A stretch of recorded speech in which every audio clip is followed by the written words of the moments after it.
contracts, I think they are not lucrative. And if they are unable to do so, obviously I can't pay for the service not received. That is wrong, that is fraudulent. So we pay. We went to an extent of even appointing independent firms, monitoring firms to monitor. So when they submit claims, the claim is then gets to be then verified at that stage. So sometimes they can submit a claim that we provided a service for 50 rand, and then the independent monitor says no, it wasn't 50 rand, it was 35 rand, and this is the proof we are bringing. And that's why I say managers must manage. I'm not a manager of NTI. NTI is a service provider, and they must adhere to the principles in the contract, and if they don't, then we will penalize.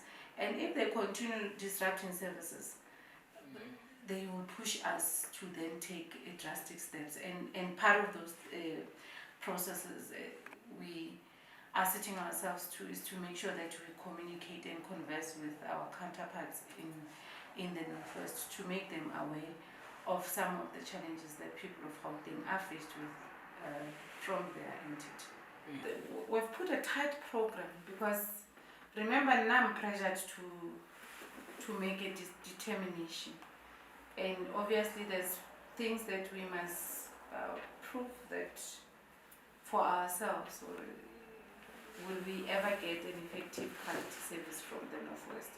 So we have agreed with the MEC there and MECs that we'll meet fortnightly because we must produce a report to the two premiers. Remember, my premier engaged with Premier of Northwest on the basis of what I raised as Department of Roads and Transport about the NTI service. So that's why you see us also wanting to check what is the problem, why are buses not moving, why is your bill on penalties now almost 100 million, what is really happening there? And you remember, my team has a responsibility to collect because I'm accountable on this side. So that's why we're working together on it.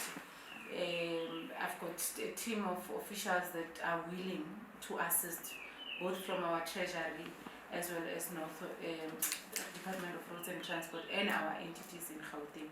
So that we have made a few suggestions to them to close the leaks that are there, but it's their decision to make. But then we are in this process to say, but we demand as Gauteng a better service for our people. We don't rush to pull the plug. Okay? It's if you have time, you look into all of them. Whether established or not established, there's a process that we go through with you first. We have started terminating contracts within the road infrastructure development. We don't rush, you know. The first termination I did was a very painful one. It was to a woman entity or a business in a construction company belonging to a woman. It took me, it was very painful. Remember, I advocate for women empowerment, and unfortunately there are legal prescripts that we must comply with, but we try to accommodate and make sure that we give people a chance. It's not the only termination I did. I think so far, ever since I came to the Department of Roads and Transport, I've terminated 4 companies. So if I terminate NTI, it will not be it's my last resort really. We try.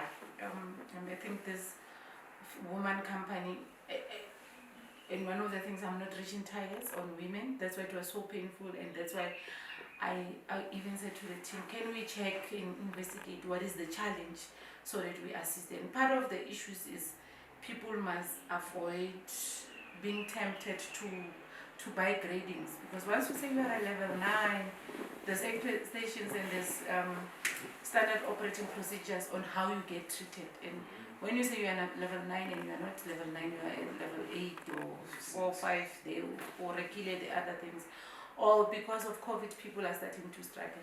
So, but we terminate. Gauteng has committed itself. We have seen our premier in every public platform he takes is the commitment to good governance, the commitment to providing effective services to the people of Gauteng. So when you do business with Gauteng, you must expect that we are not going to just close our eyes and think and leave you and pay you. That's money for people of Gauteng. And if they are the first one to complain that the same money is killing us, we must then take a stand. And that's why we're encouraging our colleagues in Northwest that they really need to pull themselves together